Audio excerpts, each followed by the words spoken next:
Welcome back to First Principles February. To celebrate the first anniversary of the Kind Leadership Challenge and all the amazing growth we've experienced over the past year, I'm releasing a 4-part series on the basics of kind leadership. In week 2 of this mini course, we're focusing on the first of the 3 core skills of kind leadership, growing humanely. As I discussed last time in Challenge 53, kind leadership is ultimately about making decisions that heal. That means that your skill as a decision maker will determine how successfully you can build a better world without burning out yourself or those you lead and serve. Therefore, the first skill needed for kind leadership is learning how to be a kind leader to yourself. By learning how to grow humanely, you can create a firm foundation of kindness that will serve you well in the storms of leadership and life. Welcome to the Kind Leadership Challenge, the podcast that empowers principled educational and library leaders to heal their organizations. I'm Dr. Sarah Clark, founder of the Kind Leadership Guild, where I use my PhD in higher ed leadership and nearly 2 decades of experience at academic libraries to coach leaders like you who want to build a better world without burning out. Kind leaders aren't perfect, and we don't need to be. We strive to make tough decisions without becoming jerks. We design systems that enable our teams to make a big impact without overworking. And we know that once we stop controlling and start collaborating, even the most ambitious vision can become effortless. Kind leadership's pretty simple, but that doesn't mean it's easy. So if you're up for a challenge, stick around for the next 10 minutes as I teach you how your school or library can create a resilient, thriving legacy that will strengthen your community long after you're gone. That intro I just rattled off that I share every week, it's based on the 3 core skills of kind leadership: growing humanely, managing effectively, and creating collaboratively. I've created a diagram of the kind leadership framework, including the 3 core skills of kind leadership, as well as the steps you'll take in mastering each of those skills. That diagram may be helpful for you to refer to as you listen to the next few episodes, and you can download it at kindleadershipchallenge.com/skills. It's totally free. I won't even ask for your email address. The link goes straight to the PDF. Today, we're talking about the first leadership skill of growing humanely, the goal of which is to strengthen your ability to make tough, healing decisions without becoming a jerk, either to yourself or to others. Growing humanely can be understood as a 3-step process of nurturing yourself, clarifying your values, and determining kind decisions. To be the best decision maker and kindest leader you can be, you first need to get to grips with yourself and what needs healing. Your experiences, your strengths and weaknesses, your unique insights and your personal blind spots that all impact how you make the decisions, like the ones you were tracking if you took on the challenge in the last episode. Once you better understand how you tick, you can nurture yourself in ways that increase your ability to see and work with the facts about yourself and the world as they are, rather than succumbing to unproven beliefs and stories about what could be. After getting clear about yourself, you need to get clear on your core values, how you think about kindness as a leadership approach, and what ethical standards you incorporate in making your decisions. Finally, you need to design and implement decisions about your work and life that incorporate your knowledge and strengths as well as the values that you live by. So I'm going to share one of my first work experiences and how I've used the skill of growing humanely to reframe and start healing its impact on me as a leadership coach. As I mentioned back in Challenge 11, my first job out of college was with a telecom company in the late 1990s. I started out in marketing. However, as we crossed over into the new millennium and the dot-com boom shifted towards the dot-com bust, I got scared and shifted to sales, thinking that my job would be safer if I were making money for the company. Unfortunately, I did not expect to be thrown into the deep end of the sales pool with zero training. I even less expected the 9/11 attacks to happen my second week in the role. And did I mention one of our company's main network hubs was a few blocks from ground zero? All of a sudden, the uncertainty spiked and our quotas doubled. And when WorldCom and Enron, two companies we had modeled our business plans on, both collapsed in piles of fraud and hubris, our impending doom became painfully obvious. And all the while, the only sales advice I got from my then boss was to make more cold calls, most of which just rolled to voicemail anyway, dress more attractively, and try to sound less intelligent on the rare occasions I actually got to speak to a human being. Apparently, my intellect was too intimidating, though I never quite understood why I needed to dress better in a phone sales position. I still remember one particularly dark day after I got reamed out by my boss for some newbie mistakes, and because I wasn't projecting enough false optimism to our customers. The stock was under $1 a share, and my confidence as a salesperson, which had never been great, was shattered. I was standing on the 8th floor landing overlooking the beautiful atrium of the glass building that had been designed and built in better times, feeling utterly incompetent and wondering if fast food might be a good step for my next career. Someone walked past and, in a joking voice, said, "Don't jump." That was the state of the culture at the time. About a month later, I was laid off. It was a mercy, as at least they hadn't filed Chapter 11 yet, and I got a decent severance package. I didn't really heal from that trauma until I went to library school 2 years later and relearned that I wasn't an utterly useless person. However, those events left me believing a very deep-seated story that I can't sell.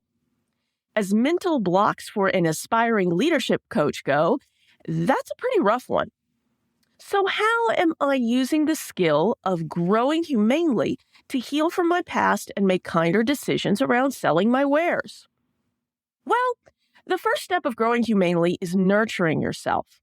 To do that, one needs to get clear on the facts about yourself and your situation and what they imply about how you need to be kinder to yourself. I just shared the facts about my first experience in sales. Unfortunately, over the years, I began telling myself a very harsh story about those facts, that I would never be able to get good at sales without betraying myself or my values. But 20 years and many professional ups and downs after that trauma, I didn't know if my being an inherently bad salesperson was actually the story that best fit the facts of what happened. So over the past 3 years with the Kind Leadership Guild, I have been nurturing myself by taking this whole sales thing slow in order to figure out what parts of that story are and aren't true and what I would need to learn and heal in order to succeed as a leadership coach. So I've tested different ways to get my word out and sell stuff. If it feels comfortable to me, like this podcast, I keep doing it. If it feels uncomfortable, like cold DMing random folks on LinkedIn to pitch them my lead magnet, I don't do that, regardless of what the gurus say. And as I've nurtured myself, I've slowly gotten more confident and my comfort zone has expanded.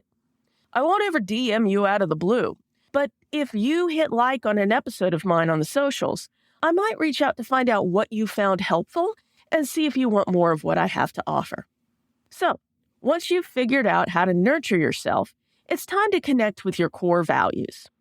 Having had a lot of time to reflect on that first experience of sales and everything that came after, I realized that I have certain red lines that I'm unwilling to cross, or at least that I care about more than I care about making the Kind Leadership Guild a financially sustainable side hustle.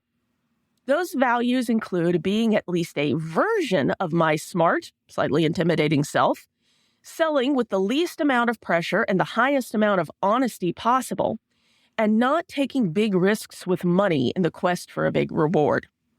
Now, on to the third step of growing humanely, making powerful decisions based on your acceptance of yourself and your values. The process of making kind decisions is one I've thought about a great deal, and my self-paced course, Get Unstuck, actually walks you through this process in much more detail than I can fit into this single podcast episode. But simply put, after defining the problem you need to make a decision about, you will then need to explore that problem through the lenses of presence, foresight, empathy, stewardship, advocacy, and determination in order to make a decision that will, as we discussed last time, give you the power that you believe you need to heal yourself, your organization, and the world you serve. So back to my example. Now that I've nurtured myself by accepting and addressing the impact of my early experience of selling and clarified the values that are important to me as I try to sell and teach my leadership expertise, it's time to define the problem and determine a decision that I believe will start healing the situation. The problem's simple.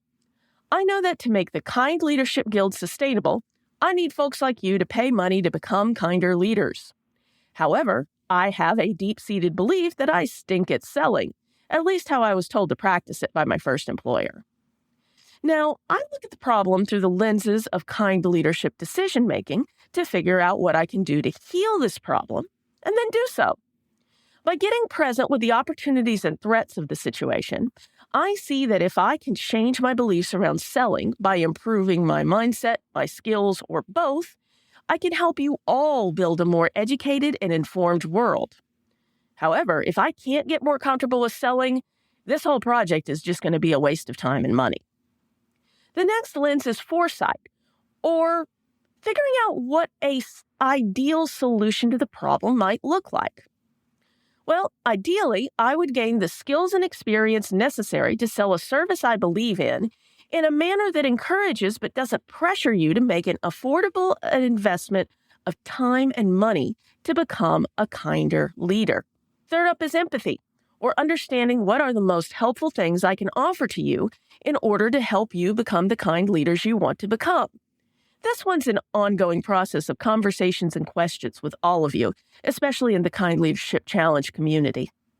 Now that I understand what the challenges and opportunities are, what the solved problem might look like, and what you need the most from me, the next lens is stewardship.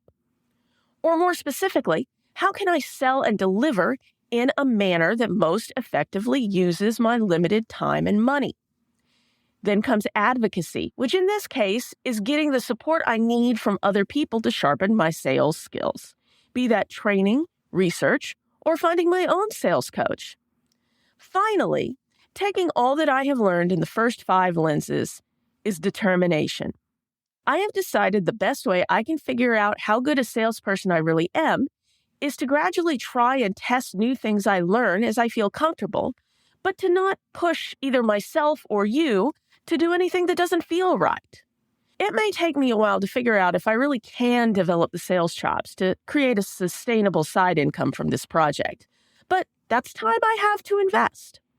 And in implementing that decision, I complete the step of determining a powerful decision, and with it, the core leadership skill of growing humanely.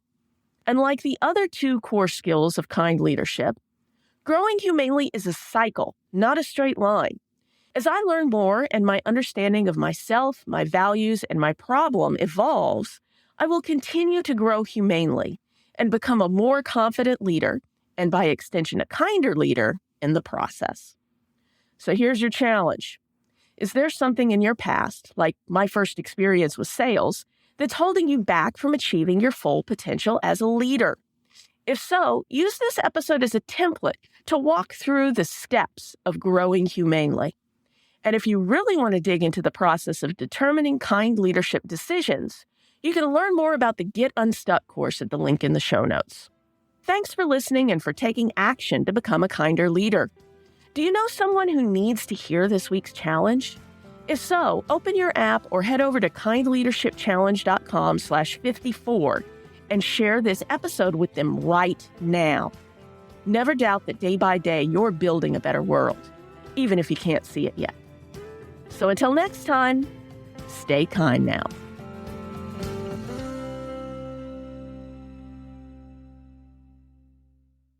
Oh, one last thing. If you're ready to take on this week's challenge but not sure how to start, head over to kindleadershipchallenge.com/next to download the Next Steps checklist.